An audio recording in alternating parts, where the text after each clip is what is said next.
खबर राजस्थान के ब्यावर जिले के मसूदा से है, जहां पर मसूदा क्षेत्र के पोलू का चौड़ा चीता का बाड़ियां के ग्रामीणों ने कब्रिस्तान को बचाने के लिए ब्यावर जिला कलेक्ट्रेट पहुंचकर ज्ञापन सौंपा गया।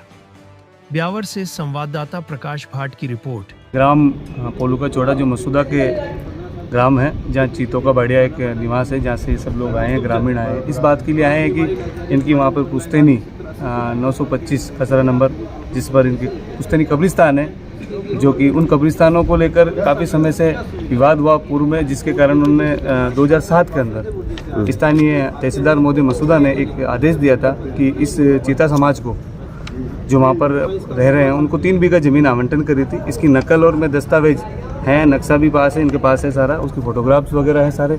ये सारे दस्तावेज होने के बाद भी लगातार इस भूमि को लेकर कुछ राजनीतिक लोग, कुछ भूमाफियाएँ लगातार इन गांव वालों को दबाव बना के, राजनीतिक दबाव बना के, समझौता करके कैसे भी उस ज़मीन को हड़प करने के लिए बदनीयत पूर्वक उस पर लगे हुए थे, और वो उनके मंसूबे में कामयाब नहीं हो, उसके लिए हम लोग, हमारा प्रयास, इन गाँव वालों का प्रयास था कि भी इस ज़मीन को कैसे बचाया जाए, क्योंकि उनके पूर्वजों की कब्रिस्तान है, जहाँ पर जो इनके पूर्वजों की कब्रें बनी हुई हैं, उनके मकबरे हैं। तो इसलिए उन्होंने उसको 29 तारीख को वहाँ पर कुछ लोग आए और जबरन JCB लेकर उस कब्रिस्तान को, जो कि एक आस्था का और एक समाज का पूरा एक महत्वपूर्ण अंग होता है, एक अंतिम संस्कार सभ्यता से हो, सम्मान के साथ कब्रों को रहने का भी हक है, लेकिन उन भूमाफियाओं ने उसको खुदबुद करने के लिए JCB मशीन लाकर उनको दबाव बनाया। लेकिन गांव वालों का भारी विरोध झेलना पड़ा, इन ग्रामीणों का। फिर उन्होंने जो पुलिस या विभाग में और जो भी अधिकारी उनको अवगत भी कराया, लेकिन इनको कहीं ना कहीं इनको रिलीफ नहीं मिल पा रहा। उसका कारण ये है कि ये कमज़ोर और गरीब तबके के लोग हैं, इनके पास जनसंख्या बल कम है वहाँ पर, क्योंकि कम संख्या में आबादी जब होती है तो कोई ना कोई हर व्यक्ति चाहता है कि उनको दबाया और कुचला जाए। हम लोग इसलिए आज कलेक्टर साहब के यहाँ आए हैं ज्ञापन देने, इनकी बात रखने में इनके साथ आया हूँ। इसलिए आया हूँ कि ये अपनी बात मजबूती से रखे। तहसीलदार महोदय ने 3 बीघा अलॉट कर रखी है, तो फिर वो भूमाफिया या जो लोग लगे हुए हैं इसके पीछे ज़मीन को हड़प करने के लिए, वो 2 बीघा क्यों देना चाह रहे हैं? अगर जब है ही नहीं कब्रिस्तान, वहाँ पर कब्रें है ही नहीं, तो फिर आप देना ही क्यों चाह रहे हो? और वहाँ पर ये फोटोग्राफ्स है, मैं मीडिया के बंधुओं से कहूँगा ये फोटोग्राफ भी चलाए जाए। ये फोटो में साफ है कि पुरानी फोटो 2005 और 7 के आसपास की, जिसमें कब्रें हैं। और आज भी अगर आप मौके पे जाएंगे उस पूरे पोलू के चौड़े के बाड़े के जो निवास स्थान, वहाँ पूछेंगे तो वो सबको बताएंगे कब्रिस्तान है।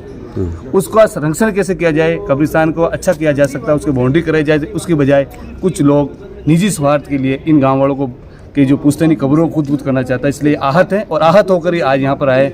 मैं प्रशासन से हमने निवेदन किया कि इन लोगों को न्याय मिले और इनके कब्रिस्तान खुद नहीं किया जाए। इनके लिए कुछ जो लोग लगे हुए हैं, कुछ प्रशासनिक लोग भी, उनके नाम भी हम आगे जाकर बताएंगे, कुछ लोग और भी हैं, लेकिन हम अभी इसलिए हम इसको कर रहे हैं कि हमारे कब्रिस्तान को बचाना हमारी पहली प्राथमिकता है। इसके लिए हम न्यायालय का दरवाजा भी खटखटाएंगे और जो हमारे से होगा हम वो काम करेंगे।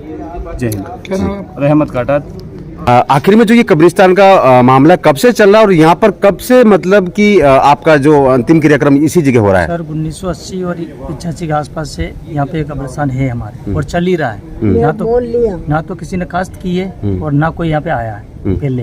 ये 2007 के बाद में जिस पार्टी से हमने जगह ली थी, मेरे दादाजी ने, दादाजी शांत हो गए, लेने वाले भी शांत हो गए, देने वाले भी शांत हो गए, गवाह भी शांत हो गए। फिर उस पार्टी को क्या मौका मिल गया, फिर उस पार्टी ने वहाँ के JCB चलो कब्रिस्तान को खड़े थे हमारे 2007 के अंदर। फिर हमने अजमेर कलेक्टर साहब के पास भी पेश हुए थे, ब्यावर डिप्टी पास साहब के पेश हुए थे, कोर्ट में भी काम चलाया था, केस दायर किया था, और मौजूदा तहसीलदार जी साहब को भी हमने अनुरोध कराया था। उन्होंने मौके पे आके 3 बीघा हमारे को जगह अलॉटमेंट दी है चीता समाज के कब्रिस्तान के लिए। अभी तक ना तो किसी ने कास्ट की वहाँ पे, ना कुछ, अभी बुम्बल उगे हुए हैं और सार्वजनिक 2 हेडपम्प है पानी के और 1 नल लगा हुआ है, ना कोई कास्ट भी, ना कोई बात उसके अंदर। उसमें हमारे और भेड़ के लिए हमारे बाड़े भी बने हुए हैं। पहले हमारे को भी धमकी मिल चुकी, मेरे को और मेरे चाचा को धमकी मिल चुकी है। उन लोगों ने धमकी दी हमारे को। क्या धमकी दी? तो आपने कोई पुलिस केस रजिस्टर करवाया? हाँ, पुलिस थाने में हमने रिपोर्ट दी है। फिर पुलिस थाना उनके ऊपर कार्रवाई कर रहा है या नहीं कर रहा, वो तो उनके ऊपर सर हम तो रिपोर्ट देके वहाँ से आ गए। क्या नाम आपका? मेरा नाम भंवर चीता और पप्पू चीता, चीता का बढ़िया मसूदा पोलू का। पुरानों काफी साल तो मैं जानती नहीं हूँ, अनपढ़ हूँ, पर मेरा को तो कब्रिस्तान चाहिए मेरी लाश वहाँ भेजा हुए, पर मैं कब्रिस्तान नहीं छोड़ने वाली हूँ। क्यों कि मेरा 35 आदमी की वहाँ लाश कब्रिस्तान की लाश बड़ी है भाई यार। मेरा